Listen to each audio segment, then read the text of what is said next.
Hey folks, Brian again. I was finally able to again get a quorum of my group together to play Princes of the Apocalypse. It was a really short session. In fact, the whole, well, maybe 3 hours together, but the whole thing was 2 combats, and that was pretty much it. So it'll be a short one and combine everything together. When we last left our heroes, everybody there had them roll initiative. The crossbowmen bandits had shot up, lit one of the wagons on fire, and then pulled back. They had moved forward, and they come up to the ridge line. Were coming down to the ambush area because the crossbowmen were all set up to do an ambush because they were expecting somebody to come chasing after them, so they set up a little ambush there. The PCs rolled their initiative. They come on down, and it's dark. I'm having night vision, and I've been a Marine for 20 years, and on ROTC Ranger Challenge team for a couple years. You can do a lot of things in the dark outside. You're not blind. So that kind of thing came up. But there's a difference between moving in the darkness and running in the darkness. So we had a little discussion about that. Anyway, they came down. They moved through. A couple guys moved up. They knew roughly where the bandits were because Aloysius had seen them. And so, they're going down there. A couple guys go down by trees, peek around. A couple of them made some, perception checks to try and find the guys. And I think the half-orc was successful on his second attempt. The assassin booked across the ambush area because there's two lines of sight around one tree where, everybody shot at him. Well, not everybody. Those who had an initiative high enough to shoot at him shot at him. And he got hit. It was just one shot, no big deal. So they started to continue to move on down to fight off this ambush. So the half-orc barbarian runs around one of the trees, makes a perception roll, sees guys. They're all right there, so I just line them all up. Well, they were kind of bunched. And he attacks, does his massive damage, kills one in one shot. The assassin pops around his tree, makes a perception roll, sees the guy, shoots off with his, sneak attack damage, kills one in one shot. Aloysius previously had darkness cast on him by Lady Jovashai, and so he moved down. So he put a handful of guys in darkness. I just kind of rolled randomly, 4 guys. Suddenly pitch black, they can't see a thing, so they start backing away, and when they can see, they look out. After the 2 more bandits go down, the bandits aren't here to die. They're just here to try and rob a caravan. So after the 2 bandits go down, they all split, scatter all different directions. So that was a really quick sort of combat. Well, in the campaign guide, adventure book, or module, whatever you want to call it, talks about how the bandits come do the first attack kind of thing. They'll come back later to do a second attack, try and take out some of the oxen, right, to help slow down again this caravan. Well, one paragraph it says that the monster encounter occurs next after the first bandit attack, but before the second bandit attack. There's no monster encounter written in. So I rolled random night location kind of deal in the book, looking for a monster who had been attracted to the area by the burning wagon. Makes sense. Well, I rolled will-o-wisps, 6 of them specifically. And so while these guys are out chasing bandits, the will-o-wisps are coming to the campsite. And the guys decide, okay, we're gonna head back to the campsite. This is a couple guys and go, I'm going to make this a little intriguing. So I rolled to see how many rounds the will-o-wisps had their way with the guards and the drivers and the lads. And so as they come up over the ridge line there, they hear screaming from the campsite. One of the party goes running down to see what's going on. Everybody's just kind of holding back, trying to figure out what's going on. Lady Jovashai sends Aloysius start around to see what's happening. Now, I have not done, well, obviously, I haven't done much in 5th edition. This is the first one I've actually run. And will-o-wisps are different than they used to be. So I'm reading through the stuff, trying not to repeat my mistakes with the vampire spawn.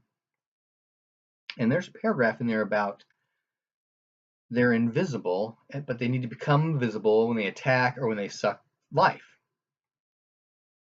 It says nothing about taking a bonus action or anything to go back to being invisible. So I let them do that. They're visible, they attack, bonus action, they go invisible.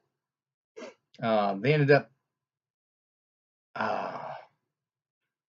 during the whole combat, they ended up killing like 8 of the drivers and lads, because like 1 hit die, 2d8 damage, they got fried. They did hit a handful of the thugs as well, but the thugs have got lots of hit points, so they just kind of sucked that up. But after 2 or 3 rounds of this happening, everybody scatters. And at that point, the party has actually come up to where they're seeing what's going on. Besides the paladin, one of them actually attacked the paladin. He did his magic sword thing. Actually, he did the magic sword thing earlier with the bandits, so it was still going though. And he whacked it. So it's magic. It does full damage, and he was able to kill one of the will-o-wisps.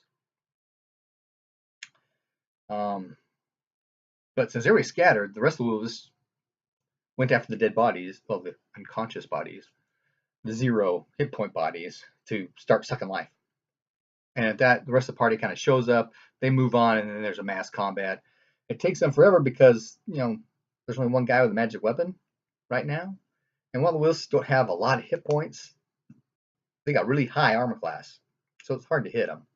But they're able to hit, and eventually, after a while, and ganging up and getting advantage, that kind of thing, they're able to eventually take out the will-o-wisps without taking too much damage themselves. At that point, they go out and try and gather everybody back up. So we've got 1 burned wagon, we have 1 dead ox and a wounded ox, and we're short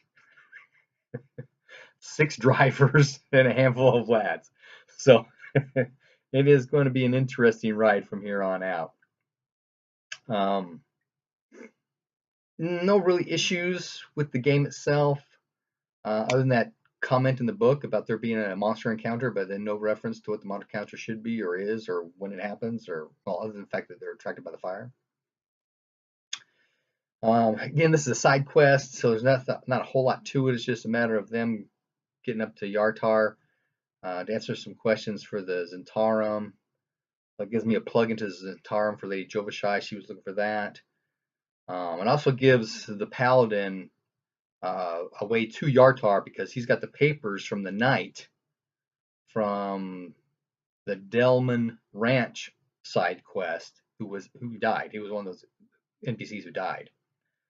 Got his papers to take back to his family to let them know what happened to him, that kind of thing, which is his own little self-imposed quest deal. Does not do anything for them to give the Orog evidence that all the weather stuff going on is from the cults and not from Grumish for the High Warlord of the Ice Shield Orcs. So we'll see how that goes. I already rolled random encounters for the trip back, so that'll be interesting. And the only thing left now, they did capture, that's right, Lady Jovashai did her hypnotic trance thing, and they ended up capturing a couple of the bandits. Gave them a deal.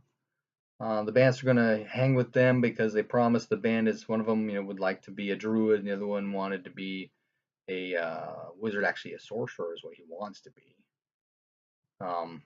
But Lady Jovashai said she'd teach him magic, and that they said they'd hook him up with the druid in the party to help bolster them and get them into something besides being bandits. Because Paladin's all about reclaiming these lost lives and giving them on the road ahead to a full and productive lifestyle. So, the 2 encounters with the bandits is pretty much over. The monster encounter is over. The only thing left is the Howling Hatred. They've got an attack based on this side quest. Don't recall now when it's supposed to go off. Oh, it's dawn. At dawn, they take off the Howling Hatred guy's attack. So I didn't mention about the bandits coming back and attacking the oxen. That did happen on watch number 5. The first attack was on watch number 1. So after the will-o-wisp deal, they camp back together, settle down, try and put guards out. Bandits come back, shoot up a couple of the oxen, and take off. Because they just want to hurt the oxen so that it slows the whole caravan down. So they're pretty much done. I don't see them doing anything else. But, dawn has occurred. Howling Hatred are going to attack. And then they should get to Yartar by nightfall that day. Something else I've been thinking about, because there's this whole weather deal, right?